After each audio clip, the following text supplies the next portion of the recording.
So as we continue to settle in silence, I will be reading a passage from the Daily Readings from Quaker Writings, Ancient and Modern, Volume 2, written by Margaret Benefeld in a Friends Journal article in August of 1993. It relates to what we'll be talking about tonight in terms of public ministry. One of the most important components of equipping for ministry is the offering of spiritual nurture. Without spiritual nurture, the tender shoots of newly emerging gifts of ministry, of new calls to ministry, of vocation, dry up and wither away. Without spiritual nurture, established ministers burn out and give up. Spiritual nurture was one of the most important pieces of work that first generation friends did. Margaret Fell, for example, early established what it meant to be a spiritual nurturer. She visited, was visited by, and corresponded with many friends, commenting on and encouraging the development of their inner lives. She expected spiritual maturity of her friends, challenged them to it, and in many cases saw it occur. Early Friends ministers frequently traveled in the ministry. For these friends, the entire process of discerning one's call to ministry and discerning a leading to travel in the ministry was firmly rooted in the community. A friend was recognized as a minister and recorded after she or he spoke enough times in meeting, and the meeting's experience of God's voice speaking through him or her to their hearts. Elders viewed it as their responsibility to be attuned to the gift of ministry in their midst, to encourage it as it began to emerge, and to begin the recording process when it had matured. Friends named the gifts of ministry they saw in one another. What were the gifts these friends named?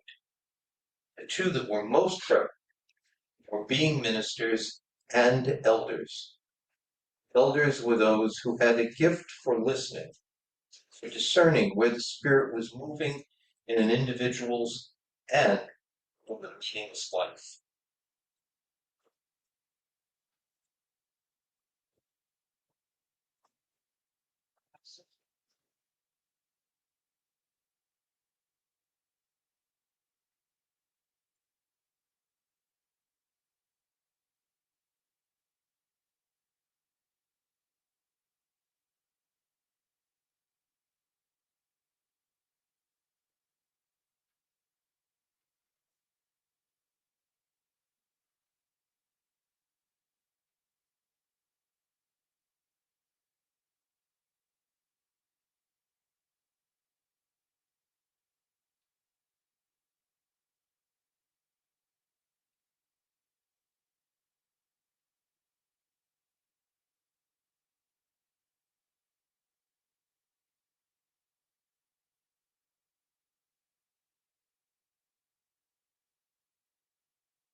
Friends, thank you for being here, both here in person at Pendle Hill and coming to us through Zoom.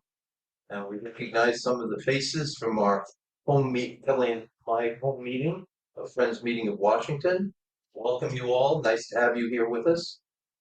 Um, Basically, what we'll be doing this evening, Kelly and I will be sharing some of the history of how Friends at Friends Meeting of Washington uh, have been addressing public ministry of people in our meeting who are called to minister. Um, it wasn't until this past year that we actually established a formal process for that to happen. Prior to that, people who were called to ministry were kind of left out there to dry on their own. And this was uh, uh, the whole process started when one of our members, Gene Throw, who had been ministering as a campus minister at American University, asked for help and support from the meeting. After he had been doing his ministry, I'm embarrassed to say, 10 years. um, Prior to that, we had another woman um, who had a call to minister to the Navajo people in New Mexico. And she did ask the meeting for support, and she got a support committee to work with her. This was 20, 25 years ago. But again, the meeting had never really established any formal process for that. So over the past year, the Ministry and Worship Committee at Friends Meeting of Washington set up a task group called Public Ministry Task Group that both Kelly and I were on, along with the clerk of Ministry and Worship, Gray Handley, um, Aaron Johnson. Emma, was, was she on that committee? No. Okay. And we would meet once a month and talk about what, what is needed to help a aspiring minister or person called to public ministry um, to get the clearness, the discernment, and then the support that they're going to need to do the ministry. Because the ministry is not just one person, it's the whole community. And that was in Margaret Benefill's reading that I read. Um, it's the whole community that's engaged in the ministry. This one person represents the Religious Society of Friends, or at least that monthly meeting. And so what we worked on, we now have copies, each of the people that are here in the room with us have copies of the process that we developed over the course of the past year. Um, and so with that, I will turn it over to Kelly to say a little bit about that process. Um, of the what, what we came up with, yes. Okay. So we came up with a definition of public ministry. The one we landed on was we define public ministry slash minister as anyone called to a formal role, whether paid or volunteer, that involves spiritual accompaniment and witness, grounded in faith and practice, and representative of the religious society friends. Um, so I could say a little bit about how I came into public ministry too. I received a leading while I was working on Capitol Hill as the congressional staffer. I show up there with this background, but also this experience in ministry.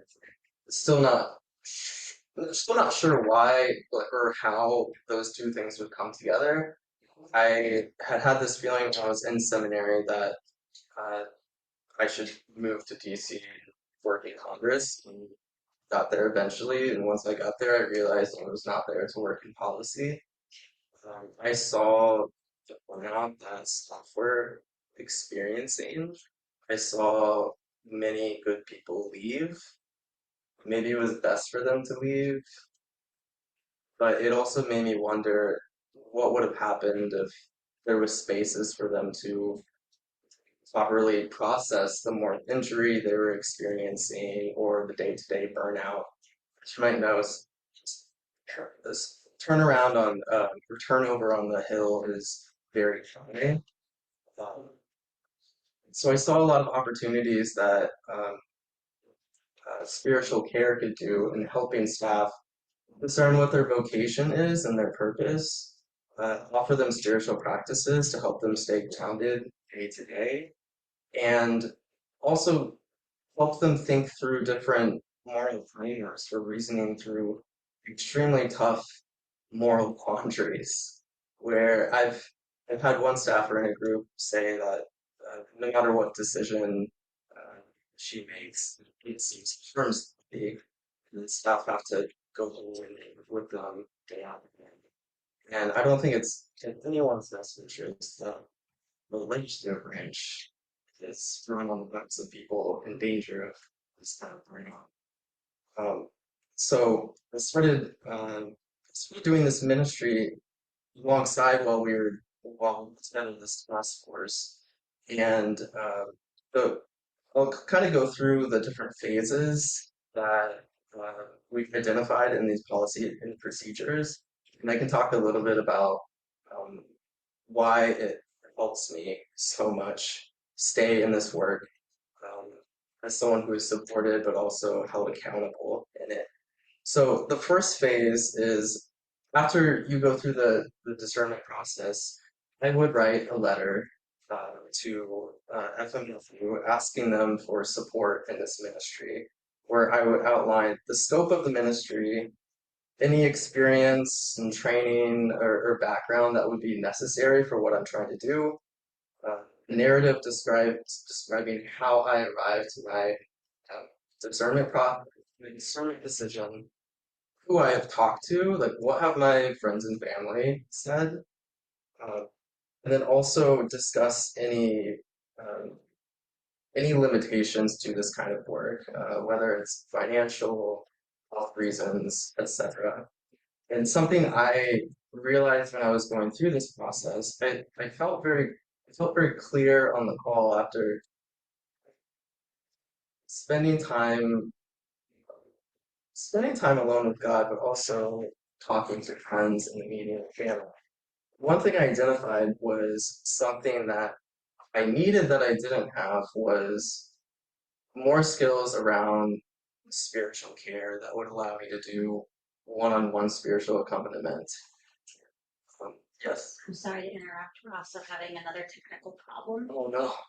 Do you mind turning on your mic while I turn this mic off? They're actually not able to hear you turn it on. I'm sorry. How can folks hear me now?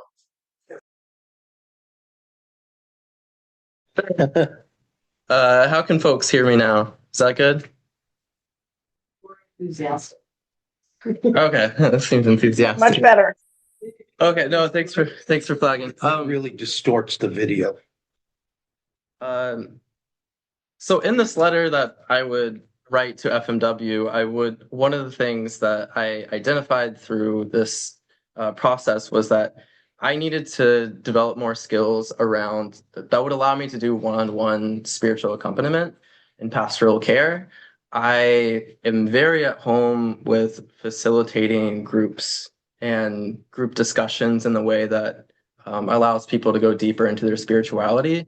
I do not have very much experience doing one-on-one spiritual care, which I realized is necessary for this kind of job because staff are dealing with a lot of confidential information that they wouldn't be able to share in a group. So that's one thing that I'm continuing to work on, that my support committee is walking with me as well. I also want to note that the approach I'm taking to this ministry too is not just me. It has also been supported through a lot of volunteer work with folks from Friends Media in Washington, particularly the young adult friends, and through some financial support from the meeting, which has been very critical to get us through until we can get some larger foundation support. But at the end of the day, the buck does stop with me, the public minister, and then the support committee, and then the meeting as a whole, if that kind of helps paint a picture for how that works. Do you want to talk about phase two? Sure. And let me preface the phase two with a little bit of background in terms of my own experience with public ministry. Prior to becoming a friend in 1982, I had been in the Roman Catholic ministry as a teaching brother and then a college campus minister. I actually had formal training in clinical pastoral education from Catholic University. And I very much enjoyed doing pastoral ministry with college students. It was a wonderful experience. As some of you already know, uh, I got in deep trouble with the Vatican because of my support for ordination of women in the church and so forth. And eventually they booted me out. So I found a home, a spiritual home among friends. And in 1986, after I had completed my master's degree in clinical social work, I got hired at the Whitman Walker Health Center right at the beginning of the AIDS pandemic. And although my work was essentially a secular job of providing psychotherapy to people living with HIV and AIDS and people, LGBTQ people, marginalized and poor people in inner city DC, I always viewed it as a ministry. However, I never asked Friends Meeting of Washington to support me in that ministry.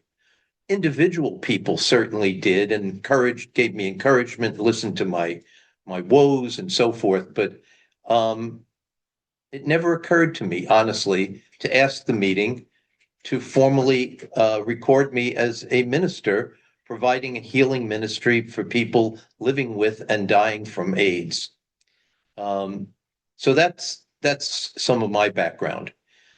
Part of that background is that I had a professionalized degree which required licensure.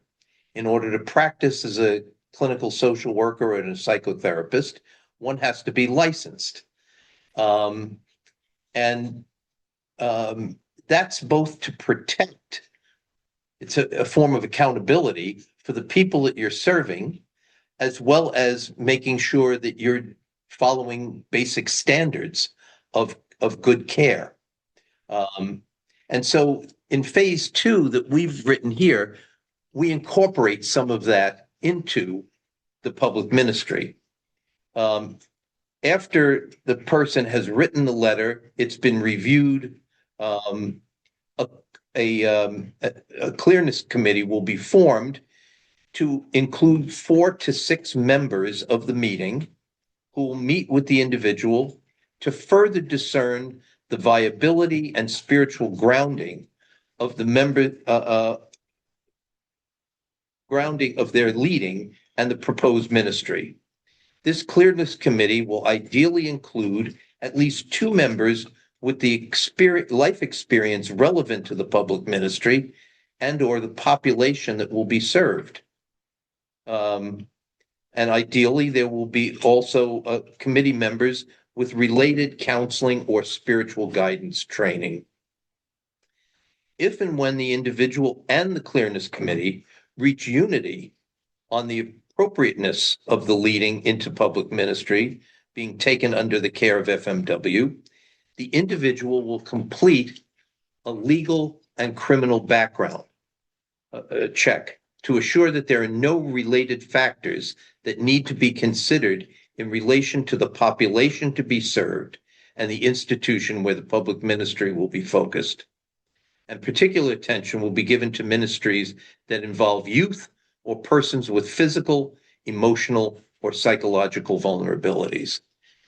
Because this ministry is being taken under the care of FMW, it puts the meeting as a whole in a certain degree of liability, legal liability, if the minister, excuse the expression, screws up somehow and either violates the law of the city or the state, or does something egregious that harms the population being served.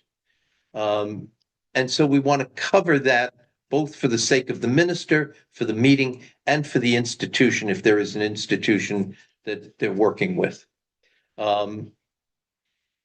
Even if there are no legal or other factors that might cause concern in relation to the proposed ministry, Ministry and Worship Committee may still recommend that the individual obtain liability or malpractice insurance to provide additional protection for both the individual and the FMW community. I should say that on the committee, the task group that we had was both myself and Aaron Johnson, who himself is a campus minister at Georgetown University. And both of us said that this would be or should be considered as a component to get where appropriate. We're going to have to adjust depending upon the minister, the type of ministry that they're doing, and so forth, whether they actually need liability or malpractice insurance. But that protects both the minister and the meeting in case there is a case taken against them. And who pays for that? That we never resolved. We talked about it as should the individual. In my personal case, when I was at Whitman Walker, they covered the malpractice insurance, but I also got a policy for myself because I had a sideline private practice as well, very small private practice. So I had double liability insurance.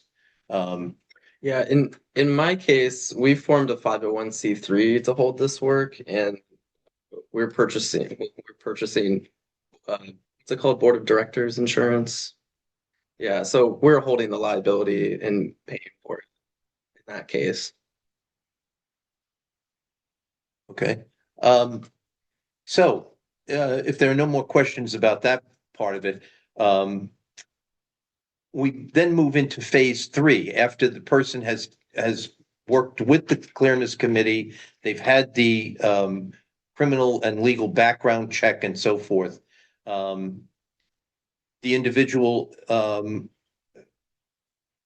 the clearness committee will then report to the ministry and worship committee saying that all these things have been taken care of, and now it's up to the ministry and worship committee to review all the documentation, the letter and everything, and at that point make a decision, and this could take a few months, make a decision to approve the ministry under our care and get the approval of the entire monthly meeting for worship with a concern for business.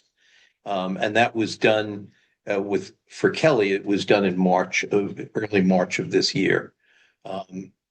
We took his request to the monthly meeting for business, and it was approved. So phase 4 is ongoing support. You form a ministry support committee with individuals that you think would be relevant. So in my case, I had Joe mentor someone with a therapy experience, which is very helpful what I was doing in ministry experience. We also added another person to the committee who's a young adult friend who used to work on the Hill but left, who adds really valuable perspective about the population that we're serving. And then we also had someone with a lot of experience in interfaith work, since I'm working with most of the people I work with on the Hill are, I like to call them spiritually curious, but religiously unaffiliated. And so I'm always playing a difficult but fun game, trying to offer spiritual sustenance that speaks to different spiritual traditions without being too watered down and without scaring people away, basically. Or being too denominationally focused. Yes, right? Yeah. Because there's many different people, from different religious backgrounds. Yeah, and trying to avoid anything that looks remotely like proselytizing. It's also tough working. It's tough working in politics. It's always tough blending religion and politics in these kinds of spaces. So having really thoughtful support has been really great. Another thing that has been so helpful for me on this was when I first had this leading to do this ministry, I thought it was going to be a side gig. And then I lost my job. And boy, I was so happy I had a support committee to catch me for that.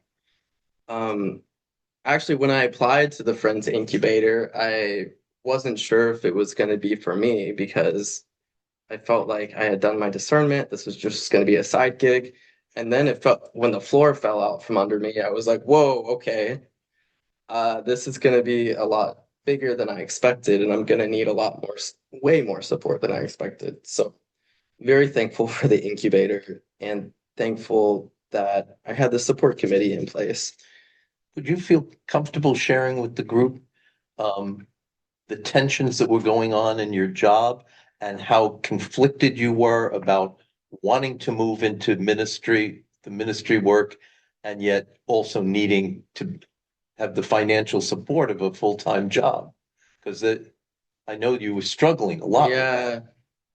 Yeah, I mean, it was scary. I was making good money for the first time in my life after being a student for so long. Had really good benefits. Um, but to be frank, the kind of feedback I was getting during the day and the kind of work I was doing, even though I was working in affordable housing, so it's not like it wasn't bad work or anything, but the stuff I was doing in my extracurriculars outside of my 9 to 5, I was seeing I was just seeing people's lives being touched in a way that I knew, okay, Kelly, you do have to do something different. You have to like dramatically change careers. I thought I for many years I really thought I wanted to come to Congress to work on policy. So it was a lot of whiplash to come to that decision. But then it was made for me. And in sort of a backhanded way opened for Yes, you to pursue the ministry. yes, You know, it was a painful way to open, but it was painful. yeah. But I'm so happy now. I really enjoy, like someone said today, there's nothing on my calendar that I don't like doing.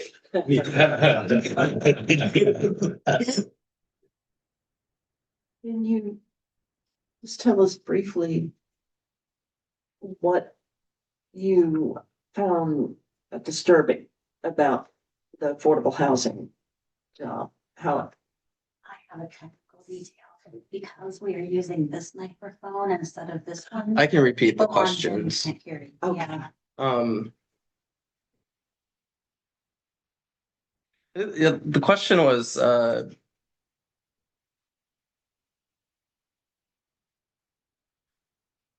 I signed an NDA. So I might skip this question. oh, wow. Good question.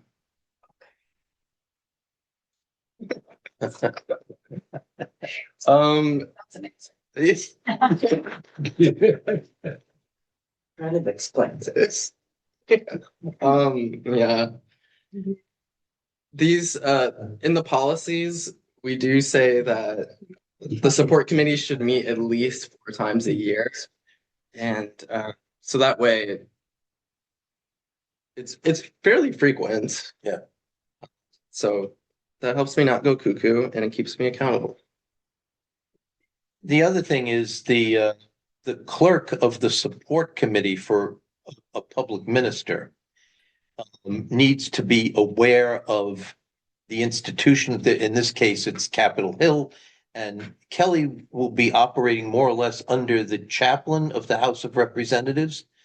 So at some point, I'm going to need to make contact, or Kelly's going to need to make contact with me so that I can get to know the person that's supervising, kind of overseeing what the ministry that he's doing. And they need to have a contact person at Friends Meeting of Washington that they can contact if there's any problems, or even if they need to make adjustments of some sort. So that has not yet happened, but it will happen in the not too distant future. Mhm. So accountability is a strong component of this, being accountable to the minister and the minister being accountable to the ministry and the institution within which they're ministering. Was there something else that we missed in phase 3? I think all things must come to an end. Yeah. Yes, that's. He meant that in two different ways. This will have to come to an end, but we want to talk a little bit about what happens when the ministry comes to an end. Because not all ministries are expected to last like forever. It could be for a designated period of time, a year, 6 months, a few years, 5 years. It could be open-ended, but at some point, the minister may decide, I'm getting too old for this. That's what happened to me with the job that I had. I finally hit 70 and said, this is enough, I'm done. I gave them plenty of warning, but yes, one of the things the Clearness Committee will do, or the Support Committee will do with the public minister, is to help them discern when it's time to wrap it up. So we got 40 more years. Yeah. I don't, I'm lucky if I got another 5. Anyway, that's the wrap on this. So we can open it to some questions if there, Wendy, if there are any people online that put their hands up. Yeah, we want to do it in a worship sharing format? Yes, okay.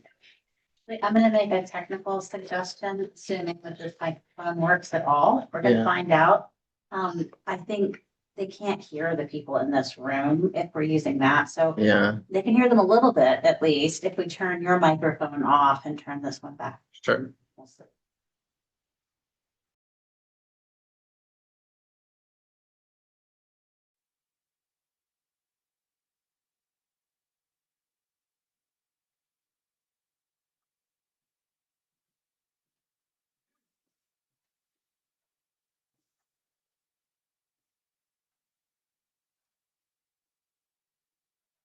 So friends, we're going to settle into silence again, and out of the silence, as in a form of worship sharing, you can make comment, question, uh, whatever feels appropriate.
This is Diane from Friends Meeting Washington.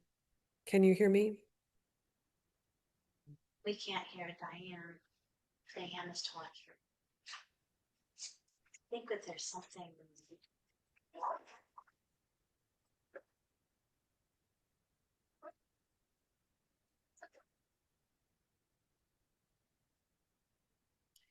Can you hear the question?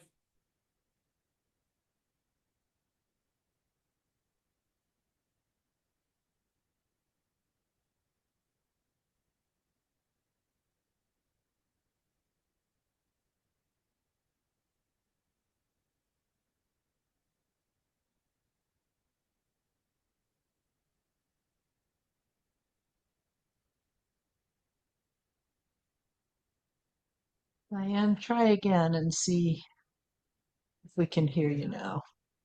I'll type it.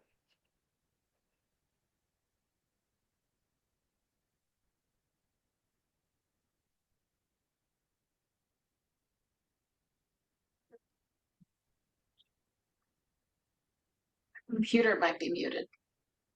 No, her computer went off. No, they can hear her on Zoom. It's just us that can hear.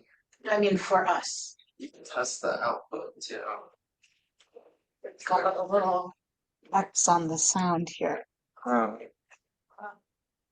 Point, thank you. Okay, Diane, I think we're ready to be able to hear you. Chat. It says in the chat, my question for Kelly is if there are particular spiritual practices that you find support your public ministry. should you mute and we unmute? Or... Okay, let's do it.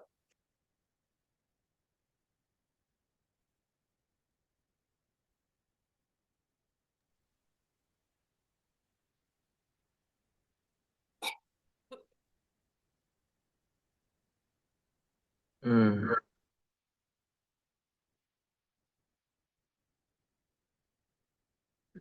Okay. Just thinking for a sec. I will say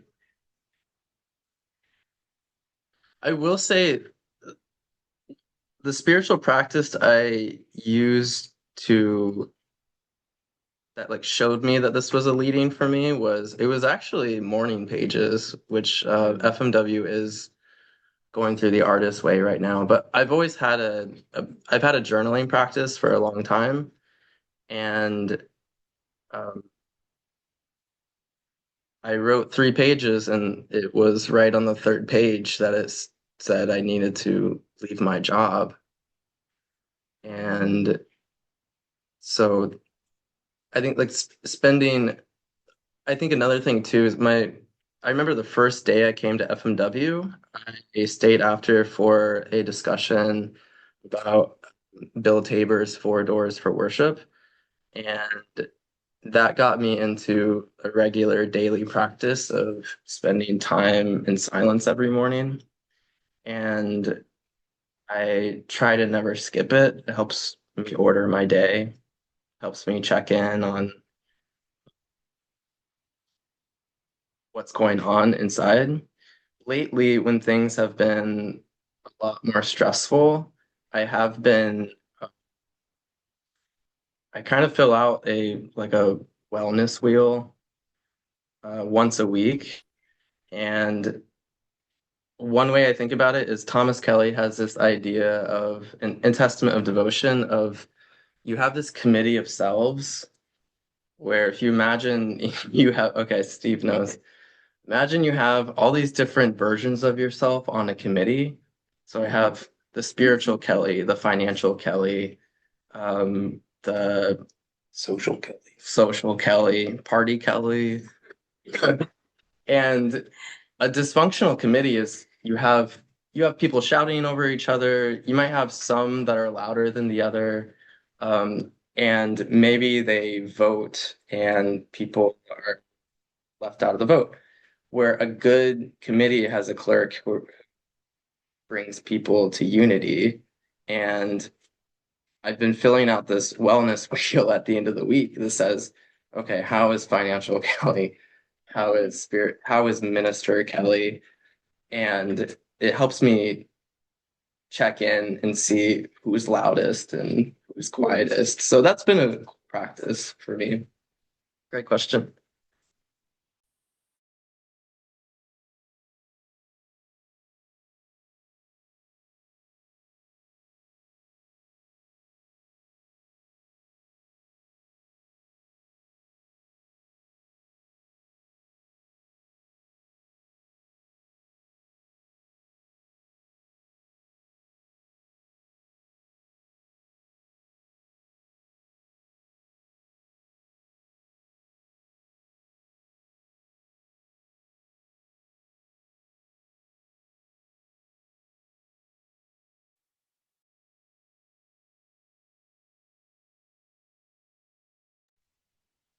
So the question was, is it helpful connecting with staff members with FCNL? Is it helpful? The reputation of FCNL and the work that they're doing, does that help your work? The question was, is the reputation of FCNL helpful with the work I'm doing? I would say yes, but honestly, the reputation of Quakers in general has been very helpful. Like I said, the people that I'm working with are do not have good feelings about religion, which is why they're unaffiliated. A lot of them would not step foot in a church, but they're like, oh, I like the Quakers.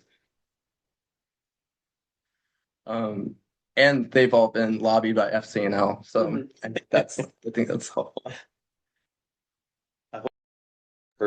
I hope Diane heard that. Thumbs up.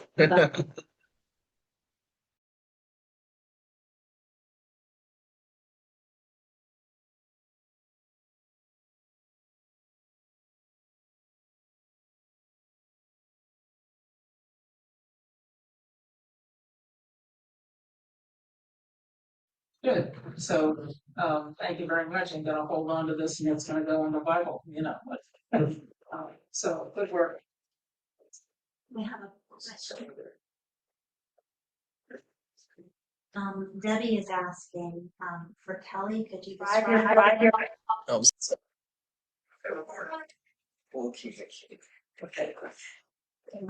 for Kelly, could you describe your public ministry project as you conceive it today? Do you hold weekly group meetings, individual meetings? Who is paying for it? How are you staying afloat? And if you need to refer to it as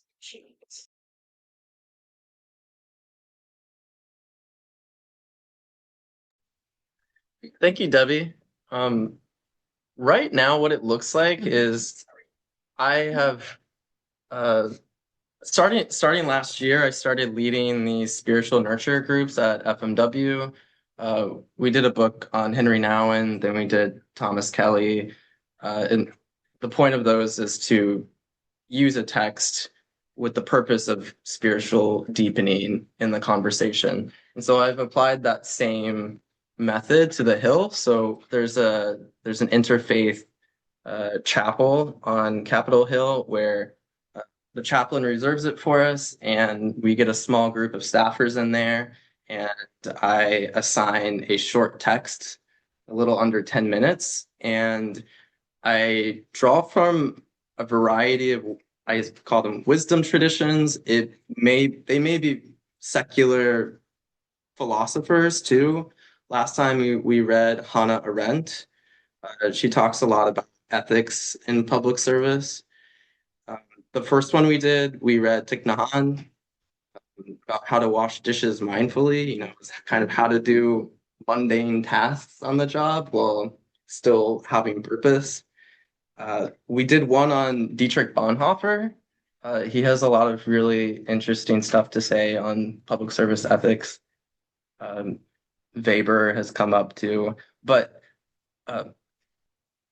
something we're working on right now, we actually got an intern from Union Theological Seminary doing 20 hours a week working on a staff well-being study where she is interviewing congressional staff and also I'd call them spiritual care practitioners to figure out what are the kinds of things that staff are going through and what are the best interventions or supports that they could use. So we're interviewing people who do CPE, people who do spiritual direction, and people who do coaching. Because at first we were thinking, okay, is this something where CPE or clinical pastoral education, is this something where a chaplain could help, like a chaplain that you'd have at a hospital or prison? And we realized that's a bit too clinical for this, for more of a workplace environment. But it's not just any workplace environment. It can feel like a war zone at the same time. So we're trying to create a model that pulls the best out of a variety of these spiritual care disciplines. And we also plan on using this survey to figure out if retreats would be helpful, one-on-one spiritual accompaniment, meditation meetups, expressive art, singing, dancing, etc. So that's funded by Union Theological Seminary, which has been a really amazing partnership. And with $1,000 grant we got from the Social Justice Fund from Peace and Social Concerns. And then we also have a few members of FMW who give monthly, which helps keep the lights on, helps pay for our website and insurance. So if you want to become a monthly donor, that's always appreciated. Ecumenical Commons, is that? It's called ecumenicalcommons.org. So that none of this pays my bills right now. I'm working part-time at a church that helps me break even. And other than that, I'm living off my savings until we can get larger support. And so I have someone who I met through FMW with experience in fundraising who is helping me figure out how to talk to foundations and do the whole fundraising thing, which is exciting, but also excited to get paid eventually.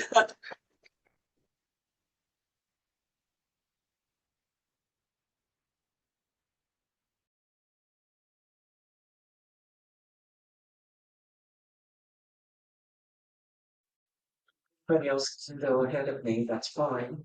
Do you ever do any conflict resolution? Staffers?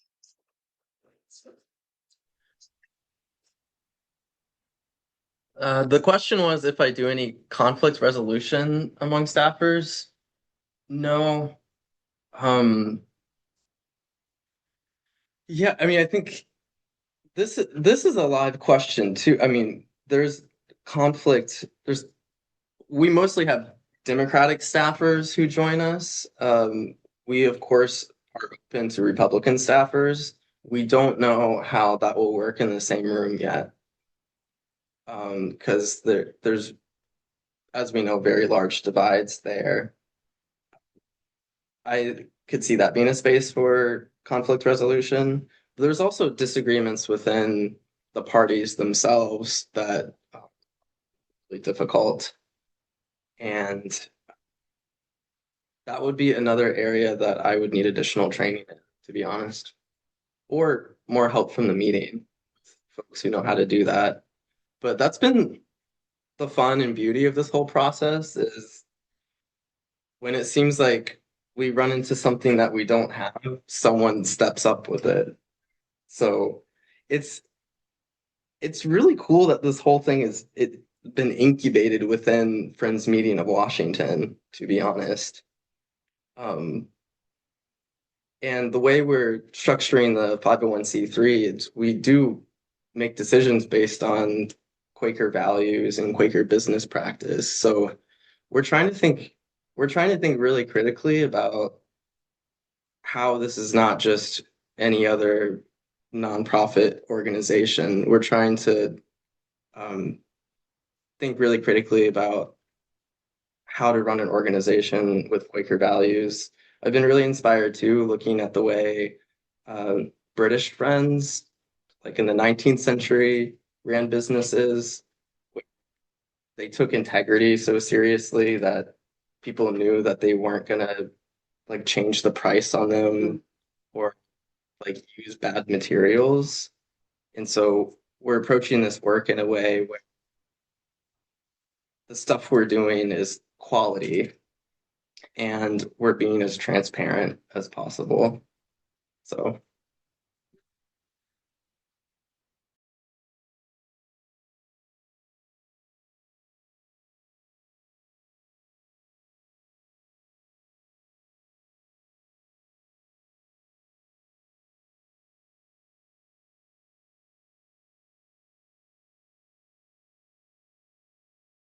All the thoughtfulness that went into this topic. Thank you so much for sharing it. And I appreciate your relationship so much. There's so much respect and mutuality there. I wonder if there's a vision that you have of scaling this project. Do you see it in other contexts? Do you see this as a government-wide initiative? Do you see it in other places of conflict? Is your vision keeping it on the Hill in this way, or do you see it in other contexts? I'm especially interested in how you're grading spiritual direction, coaching, and chaplain space. Want to meet?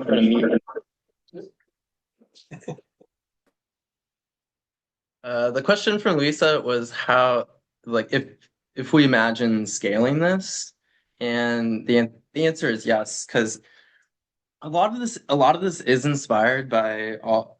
Well, part of it is inspired by all the job losses that were experienced after Doge. I would love to do work around this with federal workers. We started on Capitol Hill because that is what I know and that's my experience. Another good reason for starting on Capitol Hill too is the turnover is so high. The work is of all public. I mean, there's plenty of precarious public service work, but this is uniquely precarious public service work. The moral issues are really, really tough. But federal workers are dealing with it's kind of different moral issues where they're there in the long term. They go through different administrations, whereas congressional staffers, they do kind of get to pick their boss. Just a quick follow-up question. Would you say that the seed, the kernel of what you're doing is helping people process moral injury within group contexts? Yeah, this I think I would say the seed of what we're doing is trying to reimagine what it means to be a public servant.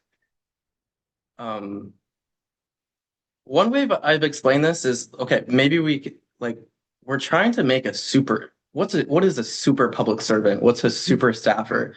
This is someone who is aligned with their purpose, understands their vocation, has spiritual practices to stay in this for the long run. And then the education we're doing around economics too, this is making sure that people have the knowledge and access to like genuinely like smart and good people who want to like do good in the world, making sure they have access to good economic policy. This was also molded by my experience of starting out as an urban planner, where as an urban planner to get certified, like you have to know your public service ethics, and there's just a lot of emphasis on always thinking about, am I serving the public interest? And then I went on to policy school and realized that a lot of policy schools do not teach you how to be a public servant. And I was really dismayed by that, where we were getting really bad economic policy that was bad for the planet, bad for people, and then almost encouraging people to go into professions that were working against what I was trying to do or actively making the world a worse place. And so It was predatory economics. So then what does it say about our pipeline for creating and forming public servants if they actively make the world a worse place? So Will develop in space that's largely spiritual but not religious folks. yeah, spiritual and ethical development in a space that is largely not religious folks. There is a very large spiritual thirst. I mean, I do think young people are a lot more open than they've been in previous years, which is also why I think we're seeing so many young people join Quakers right now and also similar faiths. So in terms of scale too, I would like to scale this into a larger organization with staff so we can make make a big impact. And I like building organization. That's more of my skill too. It's something I've learned through this too is when I started this work, I thought maybe I need to gain the skills to basically become a chaplain on Capitol Hill. And then I realized as I was doing it that I really like helping to organize people. And there's so many talented people at our meeting and in DC. And it would be a shame not to see them doing work in this. So I realized I do want to do some one-on-one spiritual accompaniment and do that sort of thing, but I realized that is not the space for me to do full time. So, but it's ongoing discernment with the help of my support committee. I'm aware that still on. I'm aware that we run at the end of an hour at this point. And I'm happy to say that I think you've seen demonstrated what a remarkable individual our public minister is, Friends Meeting of Washington, and how privileged I feel to be serving as his elder. I'm learning as much from him as I'm sure than he could possibly be learning from me. So I feel very blessed to be providing this service at this point. So thank you all for being here tonight, for your thoughtful questions and your presence. Thank you all on Zoom. Is there another question? Oh, is there another question? Do we see another question? Take one more question and then. Is there one there? Yeah. Yes. Sure. Do you want to mute the TV? Joan says, would Joe and Kelly be willing to let me contact them? Yes.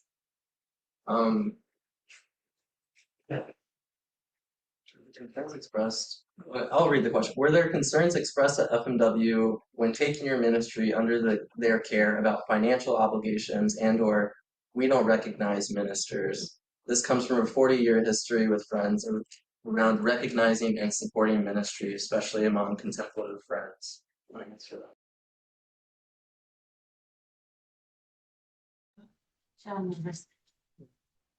that. There was discussion at our task group as we were developing all this. What financial obligations might Friends Meeting of Washington be putting itself under by supporting a public ministry like the one that Kelly is doing? And I don't think we came to a clear resolution on that. Kelly, fortunately, they have background and skills in economics and being able to support themselves. And I think we kind of dodged the issue a little bit. But because I'm the clerk of their support committee, it's something that we're going to be looking at as we move ahead. Yeah. Okay. Great. Thank you all.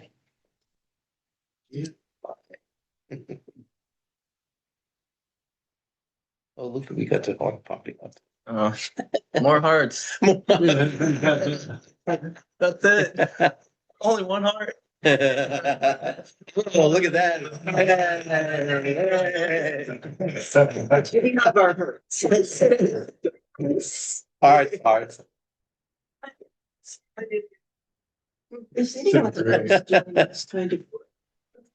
I don't. Is your ministry unique? There are other ministries on the